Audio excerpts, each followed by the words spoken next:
നേരത്തെ ഞങ്ങൾ പറയാവുന്ന ഡിപ്പാർട്ട്മെൻറ്റുകളിലെല്ലാം പറഞ്ഞു. കഴിഞ്ഞ വർഷം ലാസ്റ്റിൽ ഡേറ്റ് കൃത്യമായിട്ട് ഓർക്കുന്നില്ല, മന്ത്രിയുടെ 2 മന്ത്രിമാരുടെ അദാലത്ത് കൊന്നിവെച്ച് നടന്നു.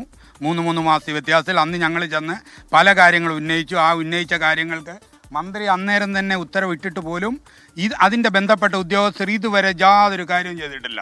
എന്നിട്ട് ഞങ്ങൾ ജിയോളജിസ്റ്റിൻ്റെ അടുത്ത് പോയി, ഇതുപോലെ ഇവിടെ അപകട സാധ്യത ഉണ്ട്, മണ്ണിടിച്ചിലുണ്ടാവും, പാറ മൊത്തത്തിൽ തകരും, ഞങ്ങളുടെ വീടുകൾക്ക് നാശനഷ്ടം വരും.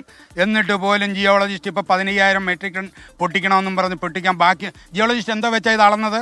ഞങ്ങൾ ഡ്രോൺ സർവേ നടത്തണമെന്ന് ഞങ്ങൾ ഇത് പറഞ്ഞിട്ട് 6 മാസത്തിൽ കൂടുതലായി. കാരണം ഇതെത്ര പൊട്ടിച്ചിട്ടുണ്ട് എന്താണെന്ന് അറിയാൻ വേണ്ടി ഡ്രോൺ സർവേ നടത്തണമെന്ന് ഇതുവരെ ജിയോളജിസ്റ്റ് അതിന് ഒരുങ്ങിയിട്ടില്ല. ഈ മരണത്തിന് പൂർണ്ണ ഉത്തരവാദി കോന്നി പഞ്ചായത്ത് സെക്രട്ടറിയും ജിയോളജിസ്റ്റുമാണ്.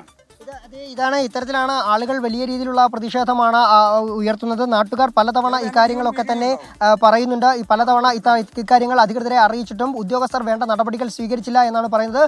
മറ്റൊരു കാര്യം ഉദ്യോഗസ്ഥർ ഈ നാട്ടുകാർ തന്നെ പറയുമ്പോൾ ഈ നാട്ടിലെ ഒരു വിഭാഗത്തിന് ഇവിടെ ജോലി ലഭിച്ചിരുന്നു. അതുകൊണ്ട് ചില ആളുകൾ എങ്ങനെ ഈ നാട്ടുകാർക്ക് ഒരാൾക്ക് പോലും ജോലി കൊടുത്തിട്ടില്ല.